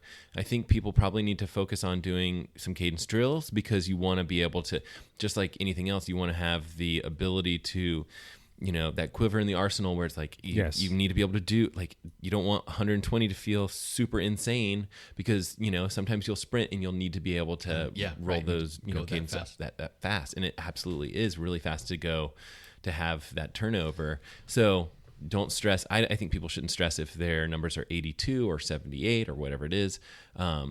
Or they hit this segment and they went 120 or whatever it is. I think those things are all fine and dandy. I think 90 is kind of like that mark that people kind of, I don't race at 90. Like, I just don't do that. I end up racing at like 80. Yeah. And it's just because if you're out there for a long time, I'm not sprinting at all. I'm not doing anything where I ramp up the cadence very much at all. So and I know some pro triathletes, same kind of thing, where they're like, hey, you guys should second guess that 90, RPM rule. You should back it off a little bit. Just second guess it. Like, don't think that there's a specific number. Gotcha. Like, it's a number that's natural to you, but at the same time, that doesn't mean that you shouldn't do cadence drills. Correct. Because then you're just limiting yourself to like one specific cadence that's the only one that you can handle. And I should probably do more cadence drills too, because I don't usually do them. It has its place. I mean, for the muscle fiber recruitment and for your body to feel that motion, that's great. But I mean, again, if you're seeing your heart rate soar and you're seeing your efficiency drop by just like saying like every time I go out, my cadence, no matter what I'm doing, needs to be 95, 97, 98, whatever it is, that's not necessarily where you need to be. But there's a time and place for it, like you said. Drills, cadence drills, I think are good. I think we should definitely, we should probably talk about cadence drills sometime. Maybe we'll do a podcast and roll through something like that. That could be good. Could be fun. Lance, you got another one? When you're descending, it is much faster if you tuck your elbows in and tuck your knees in towards your bike frame a little bit, not being so wide stance, but you tuck things in. It's really popular to sit on the top tube on big descents, and some people can do that, and some people are just way too squirrely. You are much less. You can't control your bike as well when you're sitting on the top tube. Shouldn't we just not recommend people do that? Yeah. Yeah, but you guys probably will do it. I do it all the time. Okay. You know, if Of course you do. Of course you do. You have a death It wish. just takes one little death speed. It wish. just takes one little speed wobble. And it's so hard, given the position that you're in, to correct that you're gonna now lose control of the bike, but the bike's still gonna be propelled forward. And if you're on the bike and it's traveling forward as opposed to you just going down, you're if you just go down, you're gonna slow yourself down a lot faster as opposed to being on this bike that's still gonna be rolling and you're just like kind of draped on it and dragging a foot and hands over the bars. That bike's gonna go into something, and that could very well end your life. And I have a sneaking suspicion that's why we lost a good friend of ours. Possible. Yeah. So, I'm not saying that he was riding on the bar. I think that he was stuck on the bike, but I don't want to say that he would never go down the hill like that. That's just not his MO. That's not something he never did. But riding on that top tube, I just don't think it's a good idea unless you're a paid pro that's going to go out there and make millions of dollars. That's got a coach that's going to work with you on it, and you feel uber comfortable being in that position. So I don't even think the pros work on it that much. I think they just do it when it's like when it needs to happen. Happens. Yeah. You know, I don't know.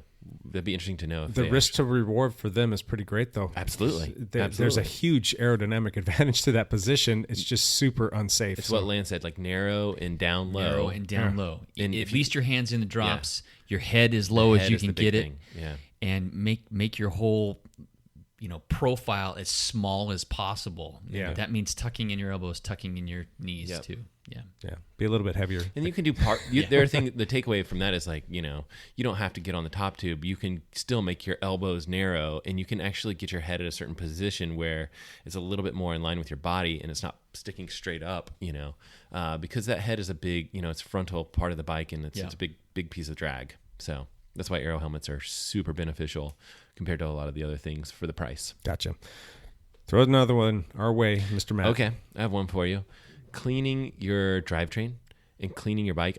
Again, this is another one where I don't have numbers for it because it depends on how dirty and mucked up things are. But if your drivetrain is dirty, you're putting all this power through that drivetrain, and it's being wasted. It's being wasted by like gunked up jockey wheels and like a gunked up chain and all that stuff.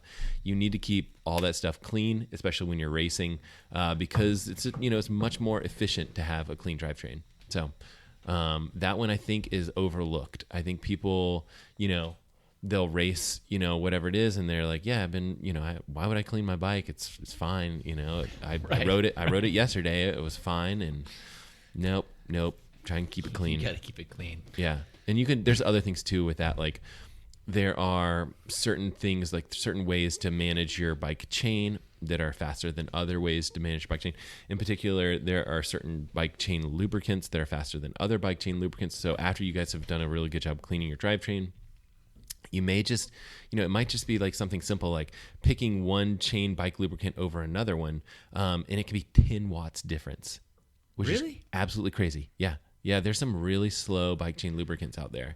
The best place to look if you're really interested in this stuff, you guys can search for like Friction Facts, which is a company that used to exist but got purchased by Ceramic Speed, which is a German company that does ceramic bearings and things like that.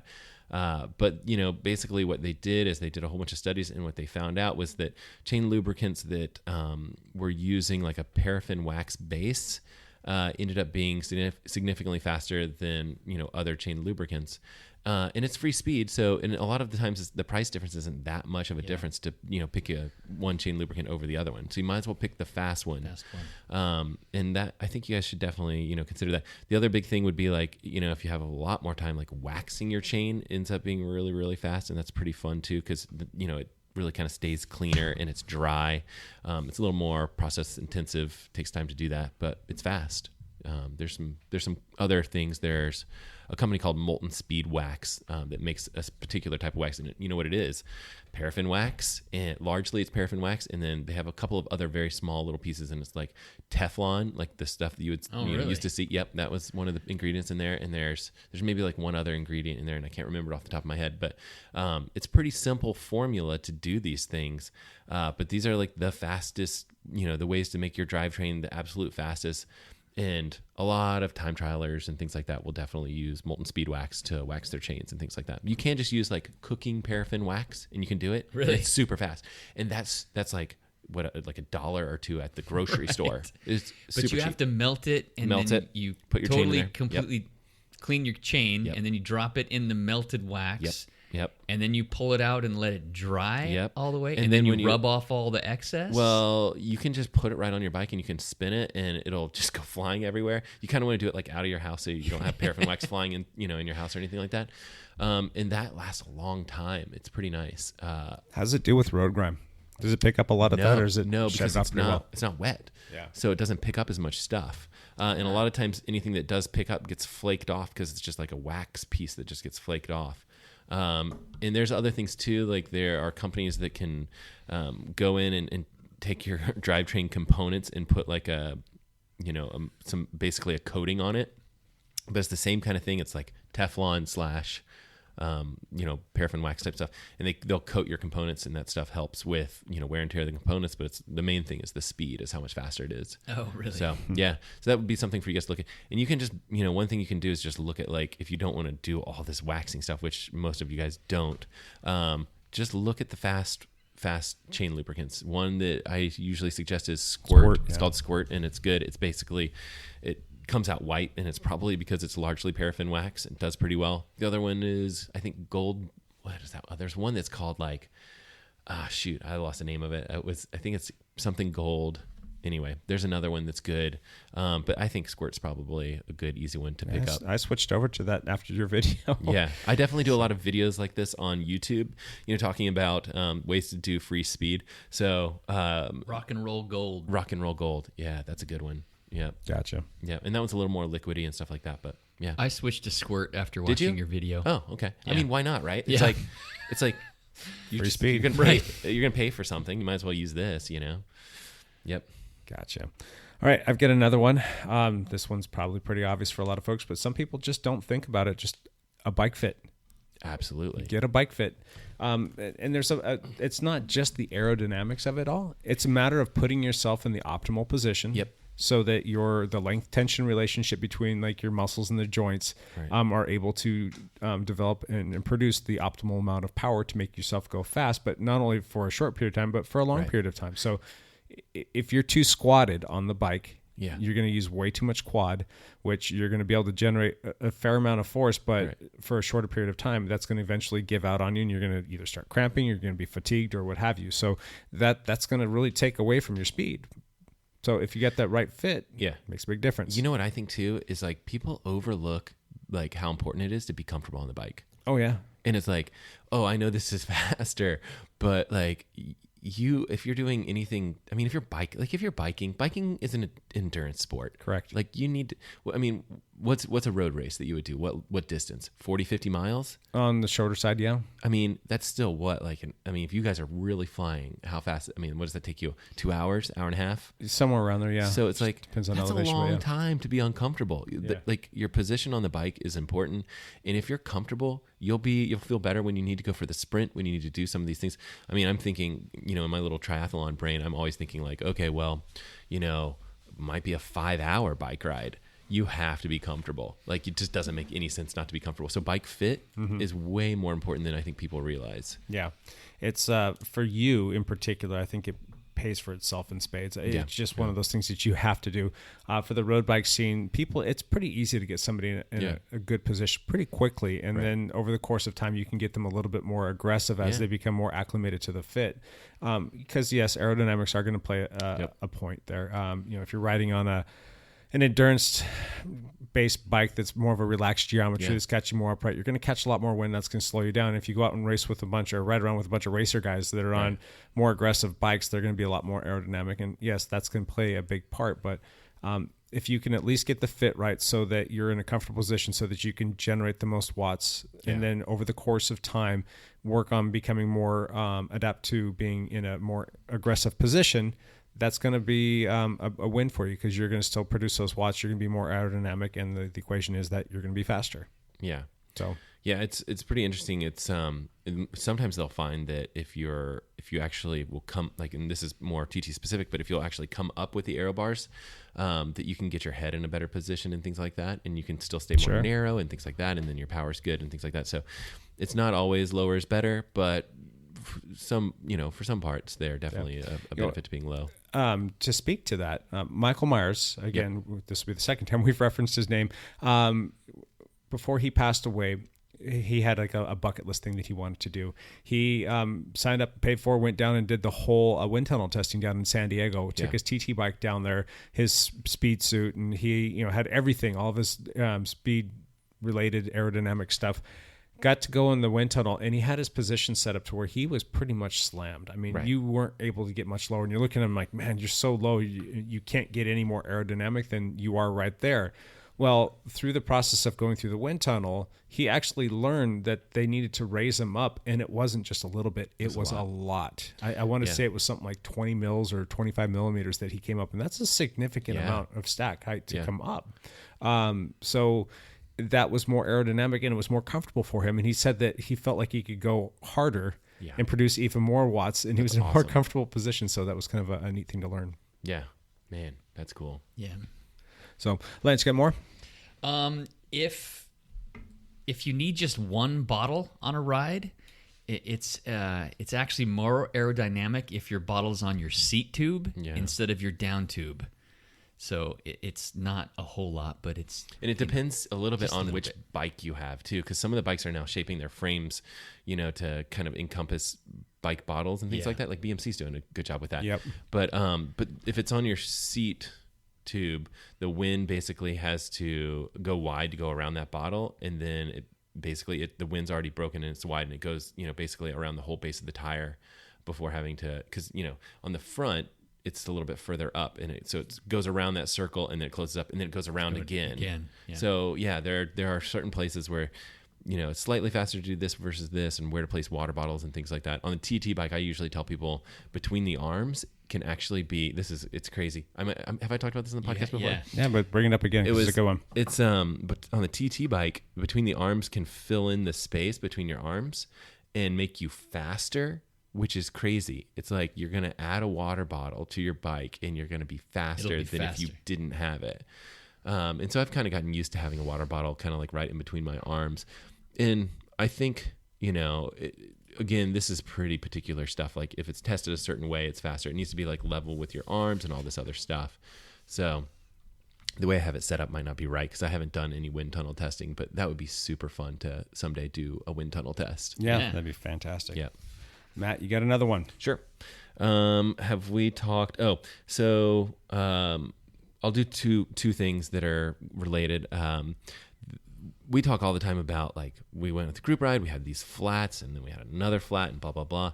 There are certain tires that are faster than other tires, and then there are other tires that are, absolutely much more resilient and can handle debris in the road, and just can handle, like, flat protection is the way we usually describe it. And they're not necessarily the same tires. So when you're picking out a tire, you really kind of want to find that balance of, like, where's the tire, which tire do I want to pick that's going to be fast enough that I'm going to race with and this is going to work well for me, versus, like, the tire that's going to be the absolute safest tire on the road. I think that those are the two kind of pieces of the puzzle to really consider when picking out a tire. A lot of times if you're doing like a time trial or something like that, or the road conditions are good, you can have a certain tire that isn't quite as safe and you should be significantly faster. A couple of things, like, you can be rolling resistance can be faster on a tire, or the aerodynamics actually can be faster on a tire. So there's a couple pieces of the puzzle that way.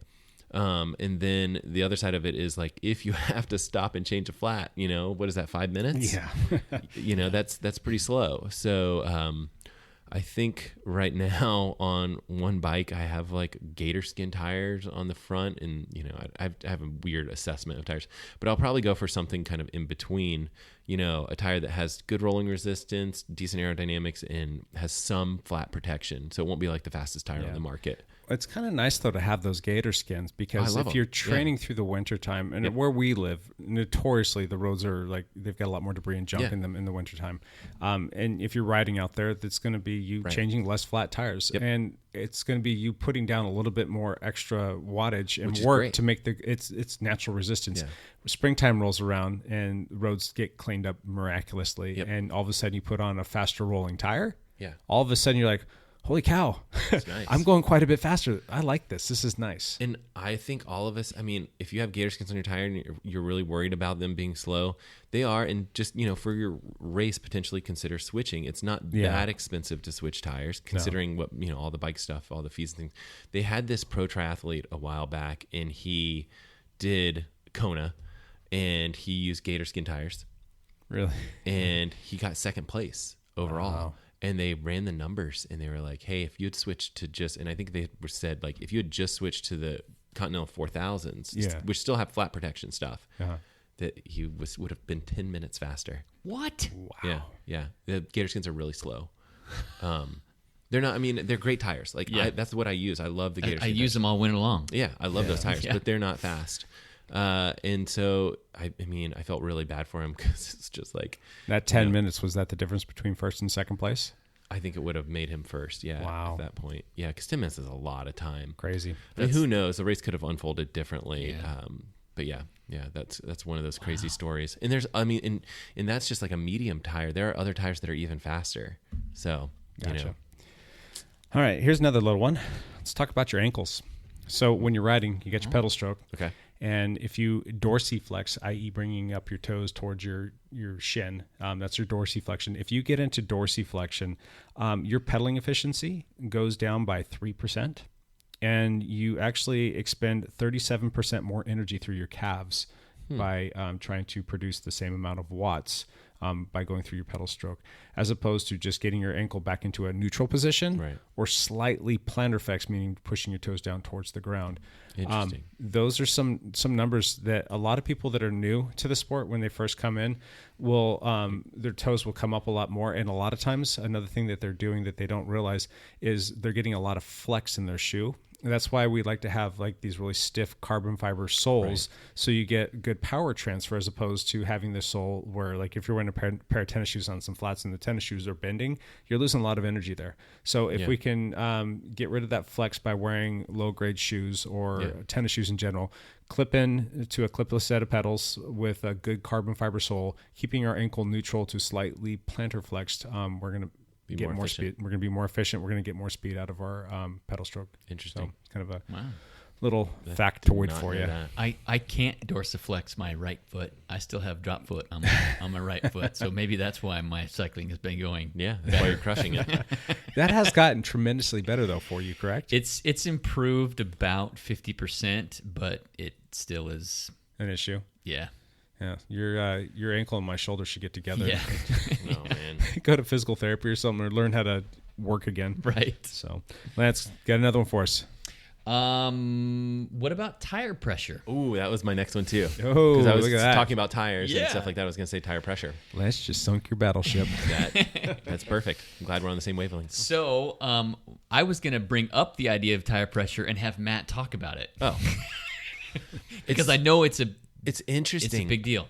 So they do these tests on tires to figure out like rolling resistance and things like that.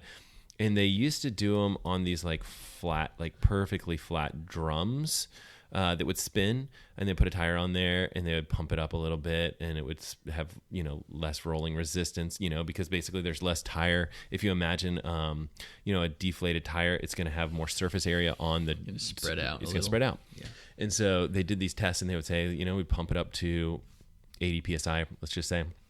And the tire pressure would, rolling resistance would get better. And then they would pump it up some more, to up to 100 PSI. You have a smaller contact patch on that little drum. Lo and behold, rolling resistance would get better. They pump it up to 120. Right. Rolling resistance would still get better. And so they kept going up and up and up. And basically, until they blew the tire, rolling resistance would come down as tire pressure went up. And so the rule of thumb, like everyone back then was driving, riding those pretty thin tires and things like that.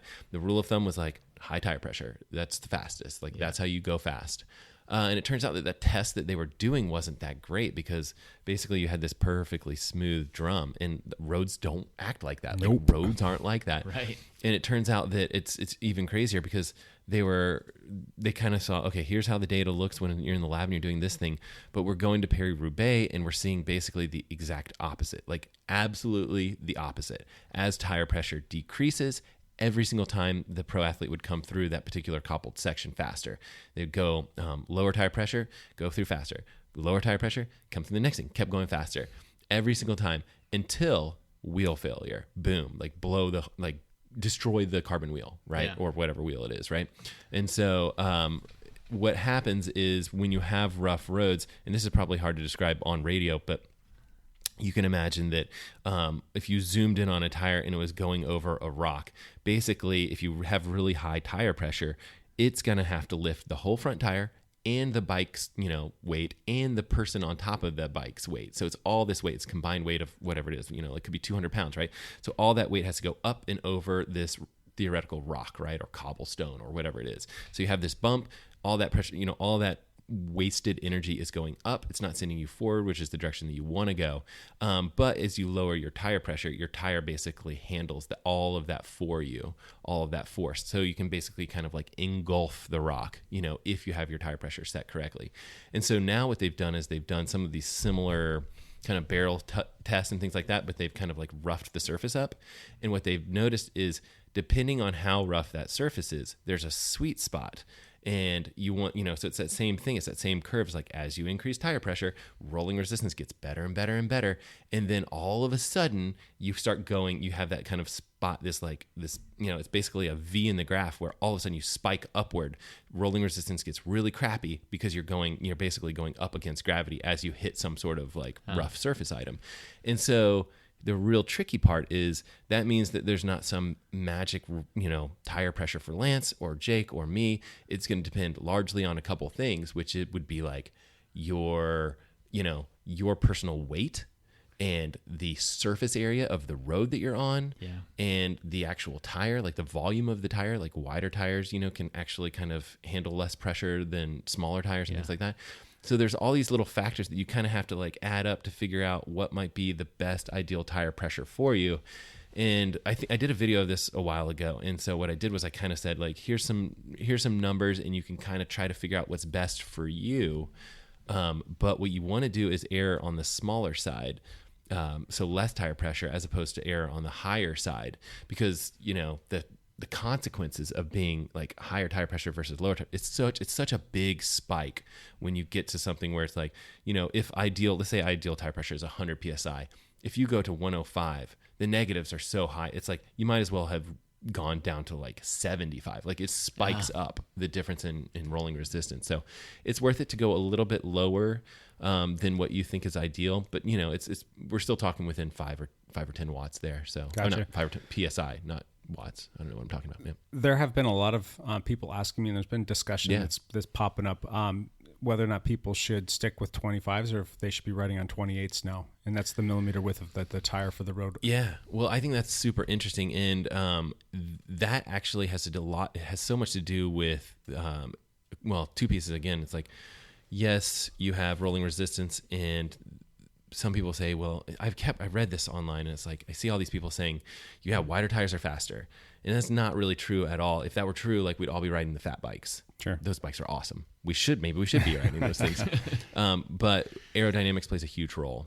And especially once you get basically above 8 or 9 miles an hour, aerodynamics starts trumping, rolling resistance.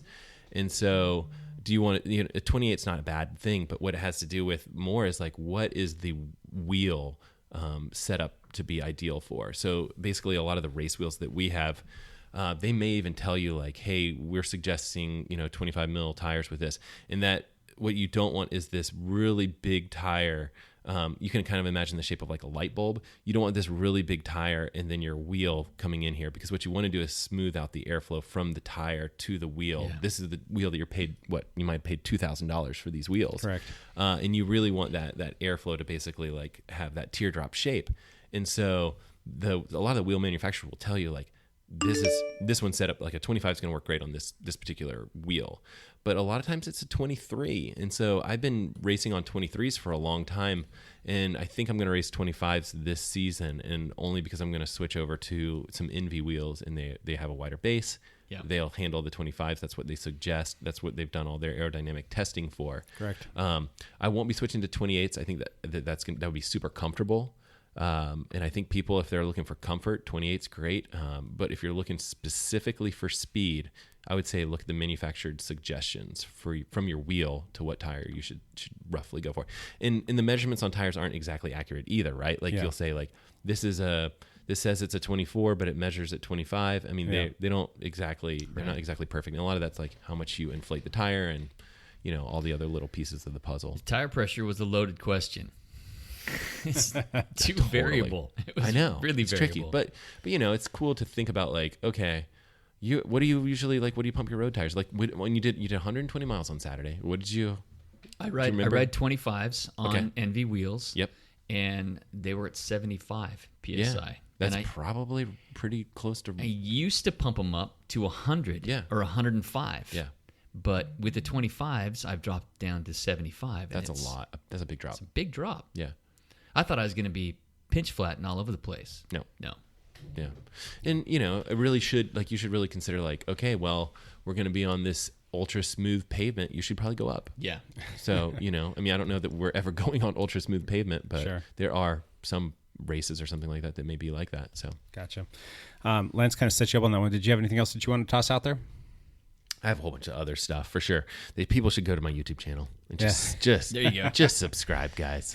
Come on, Free people. Speed Friday. Yeah. Latex tubes, I think, is one that people overlook a lot. That's a cheap, faster option than So butyl tubes are your standard black tubes that a lot of us use, and they're great. I think they're great. They hold air really well. But if you're racing, the latex tubes, you really get very close to like a tubeless rolling resistance. Gotcha. Yeah, and they're great. People should use those. So gotcha. I'm going to rifle off a few because we're getting pretty deep into this thing. Yep. Ride smart. Don't blow yourself up in the beginning. Don't burn matches early because you'll get kicked out the back and you're not going to be riding fast at all. So just ride smart. Another one, when you're riding your bike, look where you want to go. Yep. You need to take the right lines because those will keep you moving faster. And if you're looking where you're needing to go as opposed to, looking at your stem or looking at your hands or looking at your front wheel, you're ultimately going to have to slow way down to negotiate turns. So look where you want to go and, just learn how to corner in general. And that's going to keep you moving quite a bit faster. Strength train and stretch after your rides. Strength train in general, then stretch after your rides. Those two things are going to help you get faster. I should do that. Yeah, we all should. God, there's so much in terms of like nutrition too. I didn't even get into talking about, you're taking like beet juice or, that kind of stuff or things that are high in phytonitrates in terms of like the power endurance. I mean, there's that's a whole rabbit hole that we could jump down. Plyometrics is another one for developing strength training and explosiveness. Drafting helps yesterday I was just drafting these guys because I was like, they're going too fast. Yeah. I'm just going to draft them. Get on their wheel and hold on. Yeah. Before you want to go jump on a fast group ride and if they're going to roll out and just be hammering, don't just show up if you're a little bit slower than everybody and expect that you're going to keep up with them right away. If you're one of the slower people, go do a little warm up, go ride around for 20-30 minutes, get there early, get yourself warmed up and primed so that when they do kind of kick things up into gear, you'll at least be putting yourself in a better, more optimal position to hold on to said wheels so that you're not getting dropped right away. And cool down afterwards too, because your body needs that as well. Train with the power meter. Use a heart rate monitor. Those are different ways that you can. When I started using a power meter, I got a lot faster because I trained with it. Yep. It was definitely helpful. Yep. And rest on your rest days. Yeah. Actually rest. I know. Evan, you should listen to this episode, Evan. Hopefully he's resting up after his race. The last one I'm going to throw out there, and I'm excited about this because mine are showing up today. Music while you're training. I just got myself some new aftershocks in there. We had a little team order that we put out, and I've got my sets coming in today. I'm pretty excited about that and be able to listen to music without having Matt beat me with a baseball bat for having earbuds in while I'm riding out on the road. Yeah, that's the thing. So we should probably discourage people from having like in-ear. Lance, I'm looking at you. Yes, I'm looking at you. Don't lose eye contact. I'm looking away. Look away. No, it's shame. You want to be able to hear the road, and some of the bone conductive audio is good at helping you. Good. Yeah, I mean it's not the same auditory experience that you're going to get from in-ear, but you're still going to get that music, and you're still going to hear it, and it's still going to get you pumped up, and it's again scientifically proven. Yep. I want to look at some of those studies because there's been a whole bunch of stuff where it's like. In particular, the one I'm thinking of is like they're trying to break 2 hours in the marathon. Yeah. And they have a closed course and they didn't have like music throughout the course. And it's literally like a performance enhancer. Like they should go for that. Why not? Right? Like should put music. Yeah. I mean, have them like create their playlist that they think would help. I mean, I think all of us probably, if you're indoors doing an FTP test, I'm pretty sure all of us would put like some sort of hard music that would pump us up and get us there for sure. I can't think of any of us that wouldn't do that. I mean, I don't know, maybe Evan, because he's absolutely crazy, staring at a brick wall. He probably still has music. I wonder what the rule is. Obviously, you can't wear earbuds when you're racing, but I wonder if you can use bone conductive stuff that's you're still fully immersed in your surroundings. You know that helmet I have that has that? Yeah. Like, there's no way people would know what it is because it's basically part of the helmet straps, but it kind of just sits on your jawbone. It's not that. I mean, this is the Koros Omni helmet. If you guys are interested in checking it out, I did do a video on that as well, but it's okay. I bet you the aftershocks are better. Yeah, that's my theory. Yeah, because I'm looking forward to playing with those a little bit more, and I'll research and see if that's something that you can legally use in a road race or a mountain bike race or any kind of race kind of situation. Yeah. Could be interesting. All right, let us get into one last thing. Lance, one last thing is... next week is my 25th wedding anniversary. Wow. 25 years. So your wife has put up with a lot of stuff. She has put up with a lot of years of a lot of stuff. So I'm rewarding her for being stuck with me for the last 25 years. And we're actually going to Europe for a couple weeks. So I will not be here Lance, for 2 weeks. Dang it. We're going to miss you. I'm not sure I'm going to be able to call in. Next Monday, I'm going to be in Croatia. And the Monday after that, I'm going to be in Monte Carlo. I think you're very popular in Croatia. I'm huge in Croatia. So I don't think I'll be able to join us the next 2 weeks. So I will miss you guys. What's the time difference? What time would it be? If you were to call in, I'm curious to see. Honestly, I don't know. Like it's like 8 or 9 hour difference. Like 8 or 9 hour difference. Yeah, they're ahead of us, correct? Yeah. So it'd be like the end of your night. Like you're done having dinner. You're just you're kicking up your feet. There's a possibility. I'll have to check what the time difference actually is and how good the Wi-Fi signal is. Yeah. I don't think the internet's going to be fantastic there, but who knows? Will there be any cycling shenanigans? No. Yeah. No. Just 10% off the bike? I am not taking my bike. We're actually doing a cruise with Viking Ocean Cruises, which are like really super high class, nice, fun, cruises. They're not like 4,000. So they'll probably have like some spin bikes or some. They will. So I will take my Vector pedals. Sure. I will take my iPad. I will try to Zwift in the instead of spending time with your wife or enjoying yourself, just stay on that spin bike. I'll just sit on the spin Think about how tough you'll be when you get back from there. So I have no specific plans for how much training I'm actually going to do, only if it works. Good. Yeah. You gotta take breaks occasionally. Yeah. You should get some hard rides in before that. That's why I did 120 miles. Oh man, 2 week recovery week. Yeah. Matt, one last thing. I know what I want to talk about. I posted a video, I think on Friday, about the kids' bike thing. Oh, You stole my one last thing. Oh, was it? SOB. Hold on. I'll let you talk about it. I'm going to post a video that I want to post. I don't know if I'm going to be able to get it out this week or I don't know what I'm going to do as far as getting a video out this week, but I want to post a video on gearing and just talk about like, you know, when people like we rattle off all kinds of stuff about gearing and we just assume that everyone knows. But like when we start talking about, I was using my 1128 cassette and blah, blah, blah. And so it's like, that's the kind of stuff that I want to just talk about briefly in a video and just be like, okay, you know, when someone says that, you know, what are they talking about? What do they mean? And what does that mean for your bike itself? And also, you know, like, can some of these things, if you're not super familiar with them, maybe, you know, spending, you know, $50-$60 or less on a cassette, that might be something that could really benefit you depending on what race or what event or what ride you're doing. Yeah. So I think that there's something neat there. I'm excited about checking that one out because I'm hoping to do maybe like some sort of animation and kind of show like gears working and stuff like that so you can kind of explain it better. But I've got to find time to do it. So I'm sure you will. We'll see. My one last thing that Matt started to allude to was the awesome video that he had put together for our Bikes for Kids campaign that we did to buy a bunch of bikes for less fortunate kids. And I just wanted to go on the record to say, Matt, thank you. And that video was awesome. Did you like it? Okay. I loved it. I thought it was cool too. I liked think it you too. did an awesome job with that. And the way that it flowed, it kind of like tugged at your heartstrings a little bit. I mean, it just the way that it rolled out. Did you cry? I might have welled up a little bit. No, it's cool because like, I mean, the team, like we raised so much money for Bikes for Kids. Yeah. We did the bike build, which actually was super fun. Yeah. And then you guys, I wasn't there for the delivery, but you guys got to deliver bikes and you guys got to help kids. Like some of it was like their first time on a bike. Yeah. I had a kid who had never ridden a bike. Which is super cool. Which was really fun. Yeah. It was a pretty cool thing. Definitely think, Jake, you were a huge part of that. That's what I said in the video. I mean, thanks for doing it. Yeah. Thanks for putting it together. I was like chomping at the bit to like start planning the 2019 like ugly Christmas sweater ride and getting things kicked off and start the whole fundraising campaign for that.